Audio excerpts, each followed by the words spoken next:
Hello YouTube and welcome back to part 3 of our final countdown battle royale, where today, ladies and gentlemen, after about a 2-month wait, it is now time for, I think, song number 5 by Sabaton, and it is, quite frankly, the story of the 300.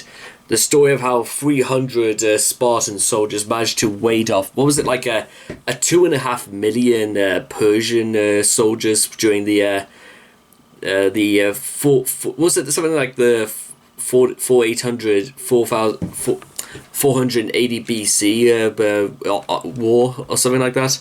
There was obviously some war about an impending Persian invasion, but apparently, because I think I even remembered how exactly the Spartan army managed to ward off the Persians, is that did they not like fight in some kind of like in some sort of like ravine in which the spaces were too narrow, and due to a bit of better coordination, the Spartans actually managed to form a way in which none of them could be killed. They were all fully protected, and the Persians just literally fell apart.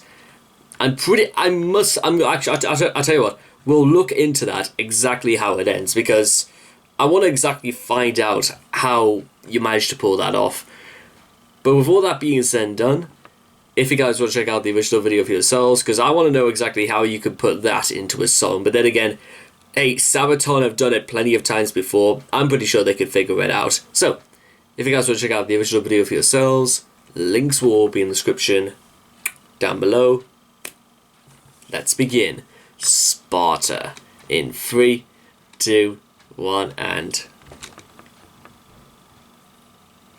Actually, hang on 1 second. That's better. Now we can begin.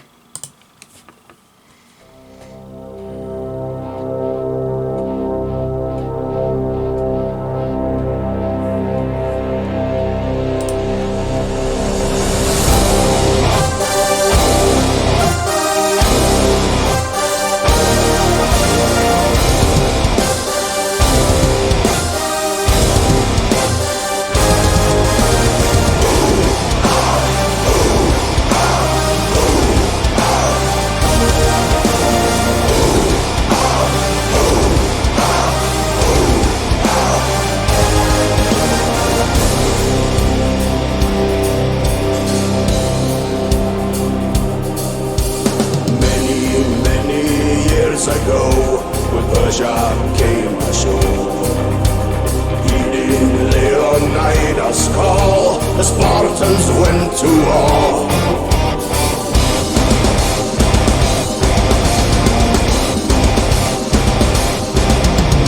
Joined by their brothers, a few against the fateful horde, Hellenic hearts are set aflame, the hot gate calls their name. A final stand, stop the Persians stealing land. Form a wall, leap to fall,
love The Last Stand anyway, so I'm glad they just added that part to the end.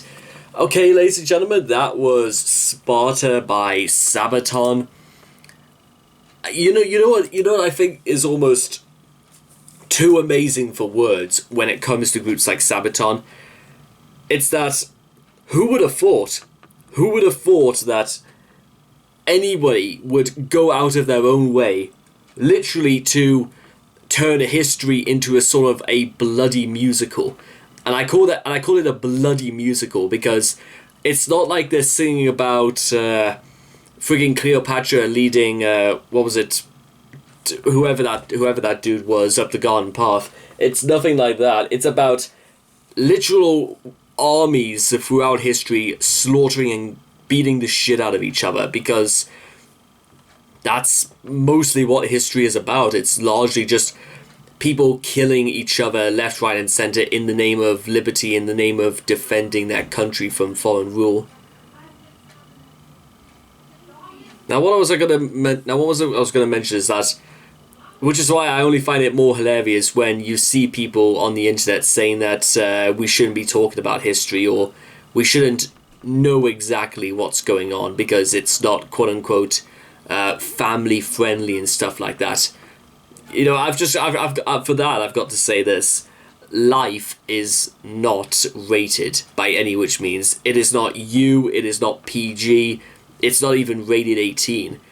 Real life doesn't work like that, and you know what? If you wanted to talk about history at all, you're gonna have to tell some pretty explicit stuff, because it's not like it's not like how best can I say it? It's not like that hasn't happened in history before, because why else would it be here?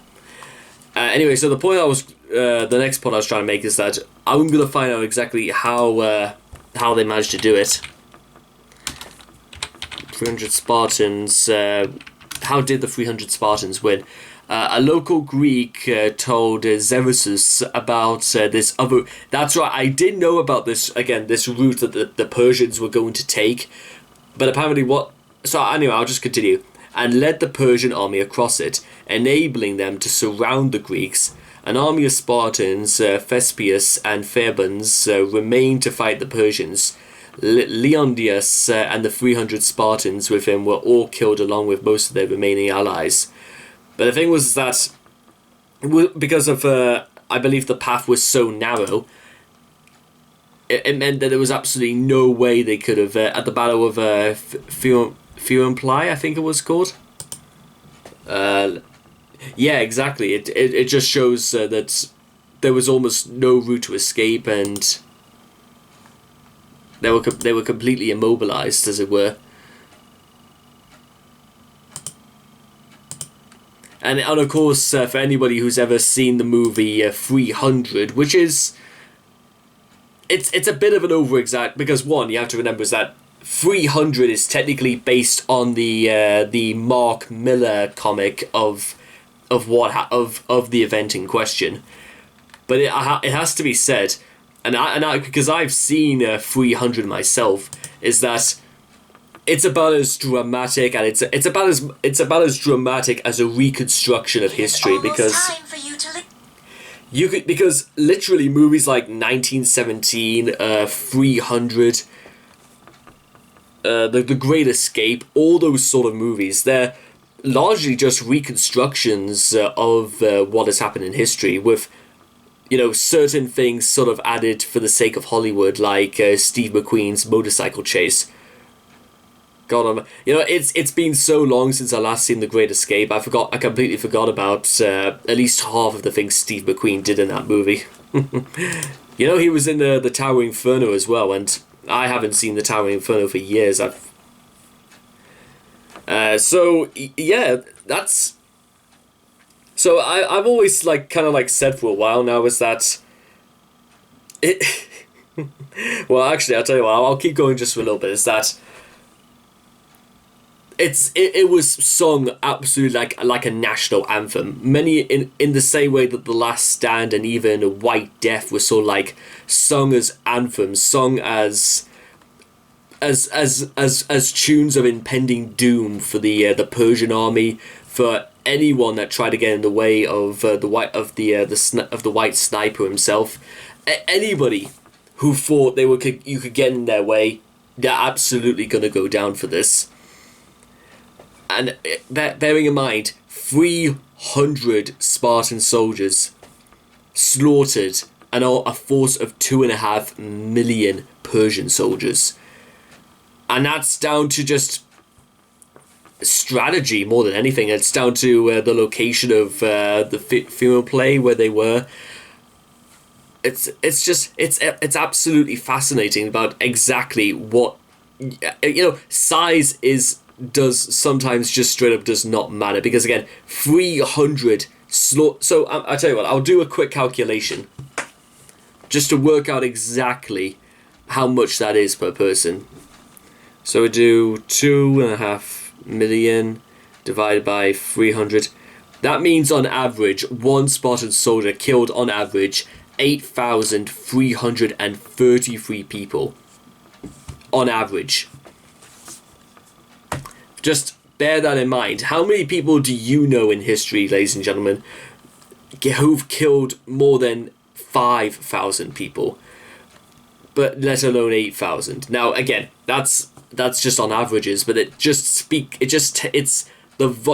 says something about the volume of the magnitude of what they had to undertake. That is just, and again, I've talked about anyway. So what I said before was that I wanted to always find out exactly how far Sabaton go back in history. So I think this is like the latest as far back as they went, as far as my knowledge goes, 480 BC. But I want to know if we could even go even further than that. I want to know exactly how far they go back, because I reckon, you know what, if they've gone this far, I reckon they could go even further than that.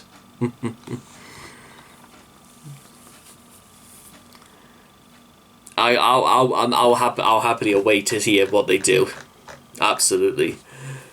So anyway, I hope you guys have enjoyed this reaction video.